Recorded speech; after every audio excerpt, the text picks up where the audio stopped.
वालेकुम। कैसे हैं आप सब? उम्मीद है कि आप सब लोग खैर आफियत से होंगे और आपके घर वाले भी खैर आफियत से होंगे और अल्लाह ताला की हिफाजत में होंगे। तो बेटा जी, आज हम अपने स्मार्ट सिलेबस के दूसरे लेक्चर के साथ मैथमेटिक्स के हाजिर हो गए हैं। इससे पहले जो हमने काम किया था वो हमारा चैप्टर नंबर 10 का था, जिसको हमने कंप्लीट किया था स्मार्ट सिलेबस के अकॉर्डिंग।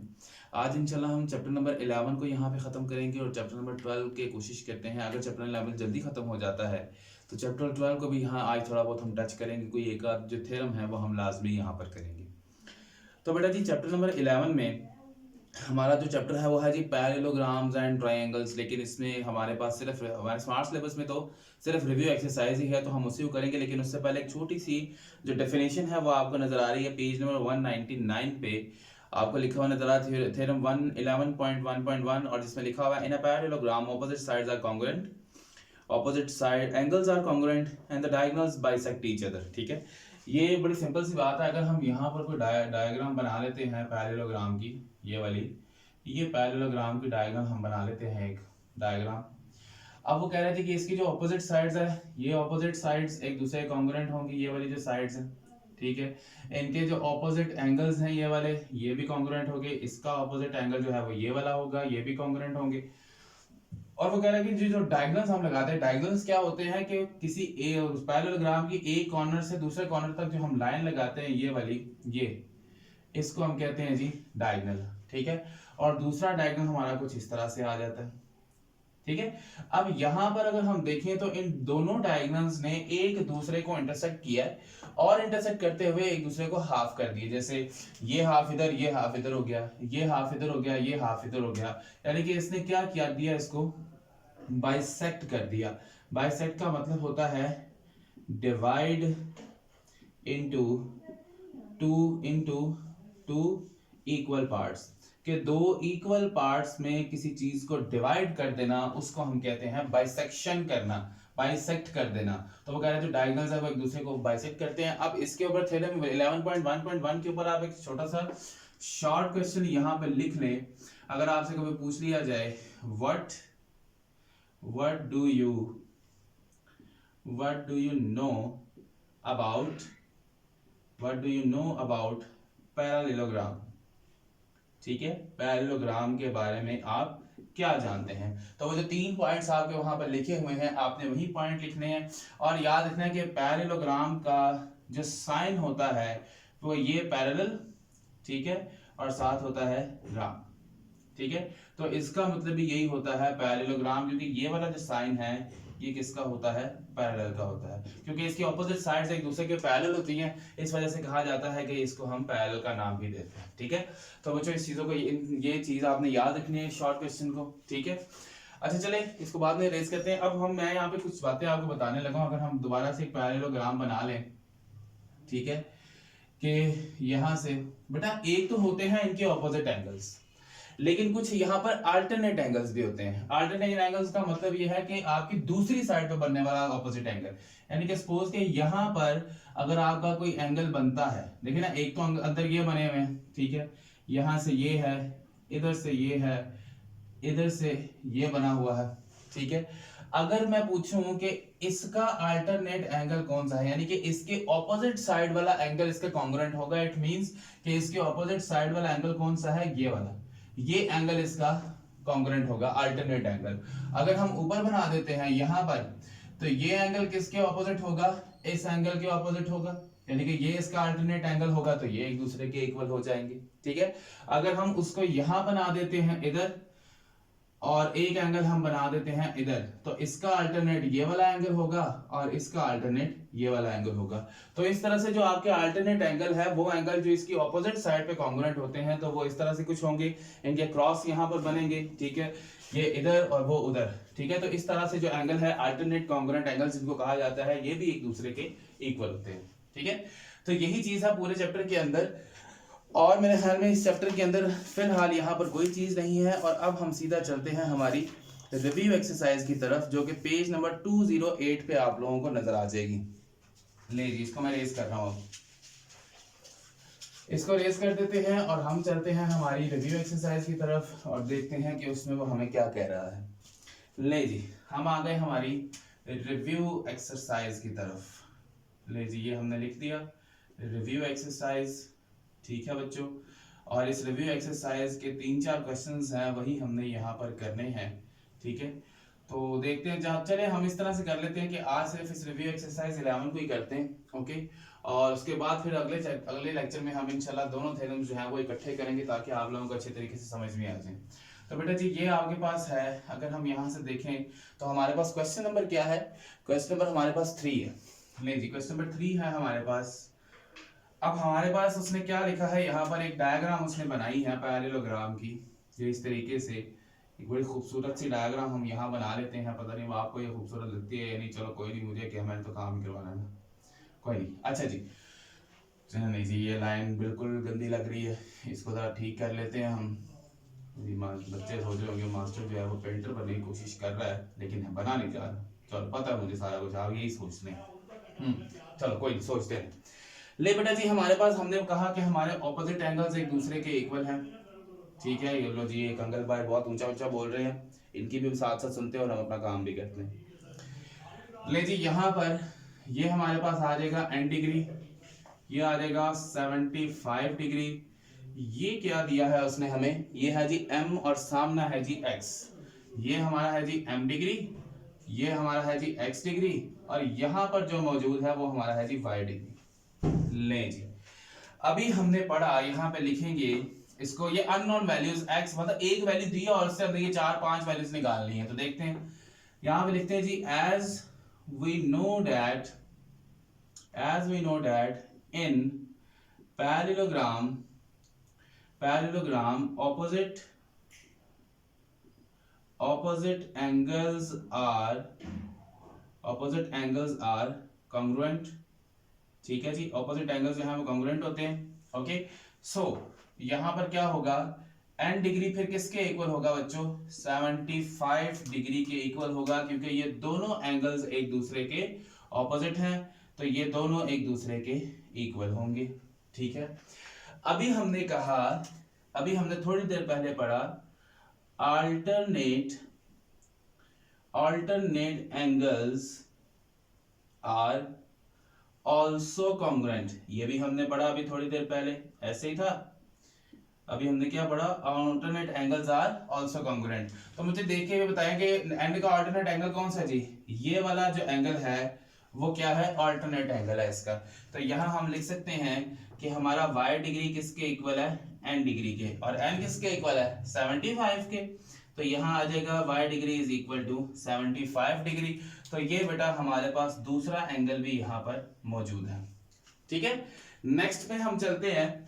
देखिए यहाँ पर हम गौर करें सप्लीमेंट्री एंगल्स की, अगर हम बात करें सप्लीमेंट्री एंगल्स, आप लोगों को पता है जी सप्लीमेंट्री एंगल्स उन एंगल्स को कहा जाता है जिनका सम 180 डिग्री के इक्वल होता है। अगर मैं यहाँ पर एक छोटी सी डायग्राम बनाऊं, ये जो मैं बनाने लगूं ये आपने नहीं बनानी, ये देखिए जरा गौर करें, ये लाइन है हमारी पैरेललोग्राम की, इस तरफ हमारा क्या है x डिग्री है और इस तरफ हमारा क्या है y डिग्री है। अगर हम इस टोटल एंगल को देखें तो ये हमारा हाफ सर्कल बन रहा है, ठीक है। हमें पता है कि हमारे टोटल सर्कल के अंदर 360 डिग्रीज होते हैं, लेकिन ये हमारा हाफ सर्कल है। तो हाफ सर्कल में कितना सम होगा एंगल्स का, 180 डिग्री। तो इट मींस कि इन दोनों एंगल्स का जो सम है वो क्या है, 180 डिग्री। तो यहाँ हम लिखेंगे x degree plus y degree is equal to 180 degree, ठीक है। y डिग्री की वैल्यू आपने निकाली 75, इसको बच्चे यहां पर पुट कर दें, ठीक है, इज इक्वल टू 180, और ये 75 इधर आकर माइनस होगा, इधर आ जाएगा 180 डिग्री माइनस 75 डिग्री। तो आपके पास x का आंसर क्या आ जाएगा, इज इक्वल टू 105 डिग्री। ले बेटा जी ये हमारा आंसर आ गया। अब हमारा एक एंगल रह गया और वो है m डिग्री। अभी हमने क्या पढ़ा कि as we know that in parallelogram opposite angles are congruent। तो x का ऑपोजिट कौन सा है बच्चों, x का ऑपोजिट है m डिग्री। तो यहाँ पर बेटे आपने हमेशा क्या करना है, दोबारा से यही जो लाइन है इस लाइन को आपने यहाँ लिखना है एज इट इज सेम, यहाँ पर आपने इसको लिख देना है, ठीक है। और फिर क्या लिखेंगे कि हमारा m डिग्री किसके इक्वल है, x डिग्री के, and what is x, m degree is equal to 105 degree. तो ये बच्चे आपके पास आपका आंसर आ गया। ले जी ये आंसर आपका यहाँ पर मौजूद है। ठीक है, तो ये एक हमारा सवाल यहाँ पर कंप्लीट हो गया। लेकिन नेक्स्ट क्वेश्चन, हाँ एक और बड़ी बात, एक और बड़ी अच्छी बात, यहाँ पे एक छोटा सा नोट लिखें सारे बच्चे, फटाफट से नोट लिख लें, क्योंकि मैंने इसके बाद इसको यहाँ से रेज कर देना है। जल्दी से लिख लें। यहाँ पे लिखेंगे इन क्वाड्रिलेटरल, क्वाड्रिलेटरल क्या होता है जरा सोचे मेरे प्यारे बच्चों, वो फिगर जिसकी 4 साइड्स हों उसको क्वाड्रिलेटरल कहा जाता है। सम of two angles on the same side is equal to 180 degree. ठीक है, यानी कि क्वाड्रिलेटरल में बनते हैं 4 एंगल्स और चारों एंगल्स का सम तो हमारे पास होता है 360। लेकिन अगर हम दो साइड पे ये दो एंगल पकड़ लें, इन दोनों का सम क्या होगा 180 होगा। अगर हम इन दोनों एंगल्स को पकड़ लें, इनका सम 180 होगा। इन दोनों एंगल्स को पकड़ लें, इनका सम भी 180 होगा। इन दोनों एंगल्स को पकड़ लें, इनका सम भी 180 होगा। उनकी सेम साइड के ऊपर ये दो एंगल, सेम साइड के ऊपर ये दो एंगल, इस सेम साइड के ऊपर ये वाले दो एंगल, और इस सेम साइड के ऊपर x और 75 वाला एंगल। देखें x क्या है आपका 105, 75 कितना हो गया 180 हो गया। n क्या आपका 75, x क्या 105, दोनों को ऐड करो 180 हो जाएगा। ठीक है, तो ये बड़े एक इंपॉर्टेंट नोट है, वेरी इंपॉर्टेंट नोट, ये आपको पूछा जा सकता है MCQs के अंदर। तो इसको मेरे बच्चों अच्छे तरीके से आप लोगों ने याद रखना है। तो फिगर क्या है हमारी, हम यहाँ पर एक छोटी सी फिगर बनाते हैं। फिगर यहाँ पर तो जरा बड़ी गंदी सी बन जाएगी, तो हम क्या करते हैं इस फिगर को बनाते हैं यहाँ पर। और क्वेश्चन नंबर क्या है जी आपका 4 है। ले जी हम आ गए क्वेश्चन नंबर 4 पे। ओके, डायग्राम बनाते हैं इसकी, बड़ी बड़ी प्यारी सी डायग्राम जरा हमने यहाँ पर बनानी है। तो देखते हैं जी डायग्राम कैसे बनती है। ले जी जरा खूबसूरत सी डायग्राम अपने जैसी आप लोगों ने बनानी है। ठीक है, ले जी ये बन गई डायग्राम। ठीक है, ये नीचे से इसकी पूछल जो है वो हम काट देते हैं। लो जी, अच्छा तो बड़ी उधर से काम उधर से ज्यादा, चलो ठीक है जैसी भी बन गई। तो बेटा इधर आ जाएगा A B C और ये मेरे बच्चों D। ठीक है, D है ये, हाँ जी। एक तरफ है जी यहाँ पर मौजूद है x डिग्री और यहाँ पर मौजूद है 55 डिग्री। ठीक है मेरे बच्चों, यही चीज इधर मौजूद है। जरा इसको सही तरह से कर लेते हैं बच्चों। ले जी ये हमारा आ गया। ओके, और यहाँ पर हमारे पास क्या मौजूद है, यहाँ पर है जी 5m + 10, 5m + 10। ले जी ये हमारे पास मौजूद है और हमने x और m की वैल्यूज यहाँ से फाइंड करनी है। तो बच्चे सबसे पहली बात हम यहाँ लिखेंगे, ये वाली लाइन जरा दोबारा उधर लिखते हैं। ठीक है, क्या लिखेंगे जी, as we know that in parallelogram, ठीक है, in parallelogram opposite angles are congruent। ठीक है बच्चों, opposite angles are congruent, so क्या होगा बच्चों, यहाँ से opposite angles तो हो गए congruent। तो जब opposite angles congruent हो गए तो इसका मतलब ये है कि ये दोनों एंगल्स एक दूसरे के congruent हो गए। ओके, तो यहाँ से आ जाएगा 11x degree is equal to 55 degree. 11 उधर जाकर डिवाइड होगा 55/11, तो बच्चे यहाँ पे आ जाएगा x degree is equal to 5 degree. ठीक है, ये हमारे पास x की वैल्यू आ गई यहाँ पर। ठीक है जी, ये आ गई x की वैल्यू। ले जी अब हमारे पास रह गई है, किसकी वैल्यू रह गई है जी, अब हमारे पास m की वैल्यू रह गई है। तो m की वैल्यू हम निकालते हैं यहाँ पर। बच्चे वो मैं यहाँ निकालने लगा हूँ, जरा गौर करना मेरी बात पे आपने बड़े गौर से। जब आपने m निकालना है ना, तो उसके लिए आपने ये वाली जो लाइन है, ये लाइन आपने कहाँ लिखनी है, मैं एरो बना रहा हूँ यहाँ पर। इसके बाद ये लाइन आप लोगों ने लिखनी है।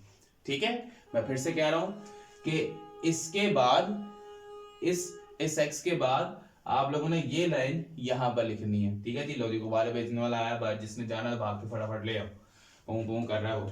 अच्छा जी, तो क्या होगा, हमने इन दो एंगल्स को पकड़ना है, हम यहाँ पे लिखेंगे इसके बाद लिखेंगे लो जी, फिर से बुला रहा है जी वो आप लोगों को, फटाफट से जाके दोबारा ले आए, अब बस कर जा। अच्छा जी, तो बच्चे इसमें आ जाएगा एंगल डी, लो जी ये नहीं चुप करने वाला अब, लो बच्चों ये तो नहीं चुप करने वाला अब, तो कोई नहीं, आवाज तो मेरी आपको आ ही रही है। तो बेटा डी क्या है, 5m + 10, 5m + 10, और ए क्या है जी 55 degree is equal to 180 degree. तो जरा 55 को इधर ले जाकर आप माइनस कर दें। अच्छा यार बस कर जा, नहीं पहले हम क्या करते हैं, इन दोनों को ऐड कर देते हैं। 5m + 65 is equal to 180 degree. 65 इधर जाके माइनस हो जाएगा, 180 माइनस 65, ठीक है। तो 180 में से जरा 65 को माइनस करते हैं, मेरे ख्याल में आ जाएगा 115 आ जाएगा। थोड़ा सा पार्ट हम इधर कर देते हैं इसका, ले जी इधर कर देते हैं हम इसका, छोटा सा जो पार्ट है इधर आ जाएगा।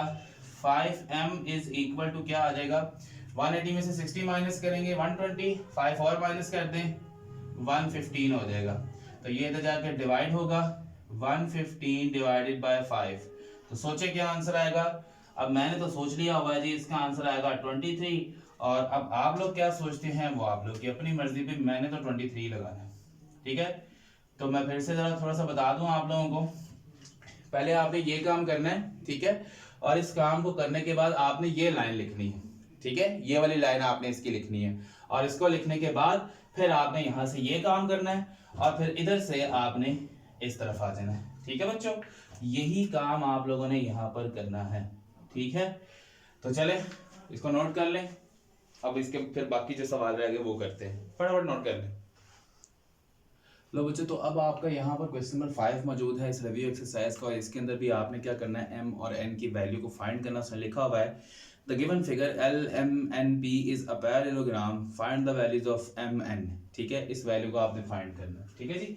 तो जरा फाइंड करते हैं इन वैल्यूज को। सबसे पहले हम लिखते हैं, उस तरह की एक लाइन हमने यहाँ पर लिखनी है, as we know that in parallelogram, वहां पर हमने लिखा था ऑपोजिट एंगल्स, यहां पे हम लिखेंगे ऑपोजिट साइड्स आर कॉन्ग्रुएंट, ये ऑपोजिट साइड्स जो है वो आपकी कॉन्ग्रुएंट होती है, ठीक है बच्चों। तो अब इसमें ऑपोजिट साइड कौन कौन सी, अगर हम कहें जी एक ये वाली और दूसरी जो है वो ये वाली, इसका मतलब सो यहाँ पे हम लिख सकते हैं कि जो आपका जो साइड मेजर ऑफ LP जो है वो किसके कॉन्ग्रुएंट है, मेजर ऑफ MN के, ठीक है। तो अगर ये कॉन्ग्रुएंट है इसका मतलब यहाँ पे आ जाएगा 4m + n is equal to 10। तो बेटा इसको आप कह लिए क्वेश्चन नंबर 1। और उसके बाद हम क्या कहते हैं जी कि हमारे पास एंड, हम यहाँ पर ये भी लिखते हैं एंड, क्या लिखेंगे हम, LM मेजर ऑफ LM, इसकी ऑपोजिट कौन है जी, मेजर ऑफ PN, ये भी एक दूसरे के कॉन्ग्रुएंट है। तो इट मींस यहाँ आ जाएगा 8m - 4n is equal to 8। तो ये बेटा आपकी इक्वेशन नंबर 2 आ जाएगी। अब बच्चों क्या करना है आप लोगों ने, करना कुछ इस तरह से है, हमने m और n की वैल्यू अगर निकालनी तो दोनों में से कोई एक वैल्यू सेम होनी चाहिए। ये 4m है, ये 8m है, सेम नहीं है, ये 4n और ये अकेला n है, ये सेम नहीं है। हम यहाँ से क्या करते हैं, n को सेम करते हैं। इस n के साथ 4 है, तो इट मींस कि इस n के साथ भी क्या होना चाहिए, 4 होना चाहिए, ठीक है। या तो इसके दो तरीकाकार है, या तो इसमें से 4 कॉमन निकाल लो, ये अकेला n रह जाएगा। चलो हम एक काम करते हैं, यहाँ से 4 कॉमन निकालते हैं, ये ज्यादा आसान है। इन दोनों में से अगर हम 4 कॉमन निकाल लें, इन दोनों में से अगर हम 4 कॉमन निकाल लें तो क्या रह जाएगा, 4 to 8, इधर अकेला n रह जाएगा और इधर आ जाएगा 8। 4 मल्टीप्लाई करना है, इधर जाके डिवाइड हो जाएगा, इधर आ जाएगा 2m, ठीक है, 1 minute, 2m - n is equal to 8/4। तो बेटा इसको माइनस करेंगे तो क्या आ जाएगा, सॉरी डिवाइड करेंगे तो 4 2 8, और इसको हम नाम देंगे इक्वेशन नंबर 2 का। तो बेटा अगर हम इक्वेशन 1 और 2 पे अब जरा गौर करें तो n और n सेम है, ठीक है। अगर तो इनके साइन भी एक जैसे होते तो हम इनको माइनस करते। अब इनके साइन डिफरेंट है, एक प्लस का एक माइनस का है, तो हम जब भी साइन डिफरेंट हो तो हम ऐड करते हैं। यहाँ पे लिखते हैं जी एडिंग इक्वेशन 1 एंड 2। तो यहां से हमारे पास क्या आ जाएगा 4m plus n is equal to 10, 2m minus n is equal to 2। ठीक है, तो क्या होगा यहाँ से बेटे, यहाँ से ये प्लस और माइनस तो हो गए दोनों कैंसिल, साइन हम चेंज नहीं करेंगे क्योंकि हम अब इस वक्त ऐड कर रहे हैं, सब्ट्रैक्ट नहीं कर रहे। तो बेटा 4m प्लस 2n क्या हो जाएगा 6m is equal to 10 plus 2 हो जाएगा 12। तो m is equal to 12 divided by 6। ठीक है, तो यहाँ से वैल्यू क्या आ जाएगी 6 2 12, m की वैल्यू आ गई 2। अब इस m की वैल्यू को आप किसी भी एक में पुट कर दे, हम चलें इक्वेशन नंबर 2 में पुट कर देते हैं। यहाँ लिखते हैं पुट इन इक्वेशन नंबर 2 में पुट कर देते हैं इसको। तो जब हम इसको 2 में पुट करेंगे तो बेटा इधर हमारे पास क्या आ जाएगा, सॉरी इसी से ही करना है हमने, इधर आ जाएगा जी 2m minus n is equal to 2। m की वैल्यू क्या है 2, इधर 2 आ गया, minus n is equal to 2, 2 2 4 minus n is equal to 2। बेटा 4 प्लस हो रहा है, इधर जाकर क्या हो जाएगा minus, minus n is equal to 2 minus 4, 2 minus 4 क्या होता है माइनस 2, माइनस माइनस से कैंसिल, तो बचे n की वैल्यू भी क्या आ गई 2। अब अगर हम यहाँ से गौर करें तो हमारे पास m और n दोनों की वैल्यूज जो है वो यहाँ पर आ चुकी हैं और ये क्वेश्चन हमारा यहाँ पर कंप्लीट हो गया है। कोई ज्यादा मुश्किल क्वेश्चन नहीं है, अच्छे तरीके से जरा इसको नोट कर लें जी। तो बच्चों अब हमारे पास क्वेश्चन नंबर 6 है, जरा बड़ा गौर से सुनने वाला क्वेश्चन है, जरा अच्छे तरीके से देखिएगा। उसने कहा जी कि क्वेश्चन नंबर 5 के अंदर इन ऑपोजिट एंगल्स का जो सम है वो क्या है 110 है, हमें नजर आ रहा है। 55 को 55 में ऐड करेंगे तो वो 110 है, तो कहता है जो रिमेनिंग एंगल्स है वो निकालें। हमें ये पता है कि ऑपोजिट साइड्स अगर इक्वल है तो ऑपोजिट एंगल्स इक्वल है। जरा यहाँ पे दोबारा से वो हम लाइन लिखेंगे, as we know that opposite angles are congruent। ठीक है, opposite angles are congruent in parallelogram। Parallelogram में opposite angles congruent है। इसका मतलब ये है कि हमारा एंगल m किसके congruent होगा, एंगल n के, एंड एंगल p किसके congruent होगा, एंगल m के, सॉरी एंगल, हाँ जी m, सॉरी ये एंगल l है आपका, l n के कॉन्ग्रुएंट है और p m के कॉन्ग्रुएंट है। And also we know that sum of all 4 angles in quadrilateral is 360 degree, ये भी हमें पता है। मैंने अभी आपको थोड़ी देर पहले बताया कि हमारे जो भी फिगर जिसकी 4 साइड्स होंगी उनके जो चारों एंगल्स का सम है वो 360 होगा। ठीक है, अब यहाँ पर तो ऑपोजिट एंगल्स एक दूसरे के इक्वल है। इट मींस कि हम यहाँ से फिलहाल यहाँ पे लिख सकते हैं कि जी एंगल L, ठीक है, यहाँ पे लिखेंगे plus angle M plus angle N plus angle P is equal to 360 degree. ठीक है, अब L और N क्या है, हमें यहां से नजर आ रहा है कि L भी हमारा क्या है 55 है। ठीक है, और L 55 और N भी क्या है 55 है। इसका मतलब ये है कि इन दोनों की जगह पे क्या आ गया 55, ये एंगल M वैसे ही रहेगा और इधर भी क्या आ गया 55। मुझे जरा ये सोचकर बताएं कि क्या मैं इस P की जगह पे M लिख सकता हूं, जरा सोचें कैसे, क्यों लिख सकता हूं मैं, क्योंकि अभी हमने ऊपर ये बात की है कि P किसके इक्वल है, किसके कॉन्ग्रुएंट है, M के इक्वल है। इसका मतलब ये है कि हम इस P की जगह पे M लिख सकते हैं। ओके, अगर आप ये सोच रहे हैं कि इस M की जगह पे तो P लिख सकते थे तो बेटा वो भी कर सकते हैं हम, कोई फर्क नहीं पड़ेगा उससे। तो याद रखते हैं कि हम इस P की जगह पे M लिख सकते हैं, क्यों, क्योंकि ये दोनों ऑपोजिट एंगल्स एक दूसरे के कॉन्ग्रुएंट है, सो दैट्स व्हाई ये उसको रिप्लेस कर सकता है। तो बेटा क्या होगा यहाँ से 55 प्लस 55, ये तो हो गया 110। एक एंगल M और एक एंगल M, ये कितने हो जाएंगे मिलकर 2M के एंगल हो जाएंगे और 360 डिग्री आ जाएगा। ये 110 इधर जाकर माइनस होगा तो क्या होगा 2 angle of M is equal to 360 degree minus 110। तो बेटा 360 में से 110 निकाल देंगे तो क्या बचेगा आपके पास, जहां तक मेरा ख्याल है यहाँ पर जो आपके पास बचेगा वो होगा 250 डिग्री। ठीक है, 250 बच जाएगा। 2 डिवाइड 2 मल्टीप्लाई कर रहा है, उधर जाके डिवाइड होगा तो एंगल एम हमारे पास बच्चों क्या आ जाएगा, 250 को आप डिवाइड कर दें 2 पे तो एंगल एम हमारे पास क्या आएगा, जरा डिवाइड करें क्या आ जाएगा, 50 से करेंगे तो 100, 100 से करेंगे तो 200, 150 आ जाएगा बेटा। 150 नहीं, 150 नहीं आएगा, सॉरी 125 आ जाएगा। ठीक है, तो 125 हमारा एंगल एम आ गया। तो जरा मुझे बताएं कि एंगल पी क्या होगा, जरा सोचे जरा एंगल पी क्या होगा। मैं बता देता हूँ एंगल पी क्या होगा। अभी हमने ऊपर क्या पढ़ा, दोनों एंगल्स एक दूसरे के कॉन्ग्रुएंट है। अगर दोनों एंगल दूसरे के कॉन्ग्रुएंट है तो अगर एम आपका 125 है तो फिर पी क्या होगा, 125 ही होगा। ठीक है, यहाँ पे लिखेंगे एंगल क्या लिखेंगे हम यहाँ पर, angle P is congruent to angle M। तो यहाँ से फिर क्या लिखेंगे कि तो फिर एंगल P किसके इक्वल होगा, 125 डिग्री के इक्वल होगा। तो जरा कैलकुलेटर निकालें और इन चारों एंगल्स को ऐड करें। ठीक है, लिखें 125 प्लस 125 प्लस 55 और प्लस 55। ठीक है, क्योंकि हमारे ये दोनों एंगल्स जो हैं, ये मैं यहाँ पे लिख देता हूँ कि हमारे जो दोनों एंगल्स हैं ये वाले, ये 55 हैं। ठीक है, ये एंड, ठीक है जी, ये 55 है। तो 55 प्लस 55 प्लस 125 प्लस 125, इन दोनों को ऐड करेंगे तो हमारे पास वैसे 250 हो जाएगा। ठीक है, और फिर इन दोनों को ऐड करेंगे तो वो 110 हो जाएगा। ठीक है, तो 110 को 150 में 250 में ऐड करेंगे तो आपके पास 360 जो है वो आ जाएगा। तो यहाँ से हमारा प्रूफ भी हो गया।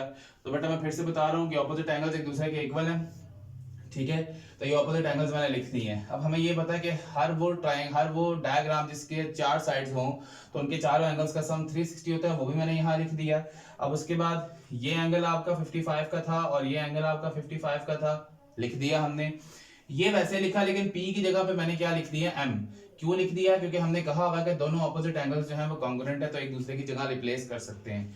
तो angle M plus angle M 2 angle M हो गया, ये तो जाके माइनस हुआ 250 रह गया, 2 मल्टीप्लाई कर रहा था, जाके डिवाइड हुआ 125 आ गया।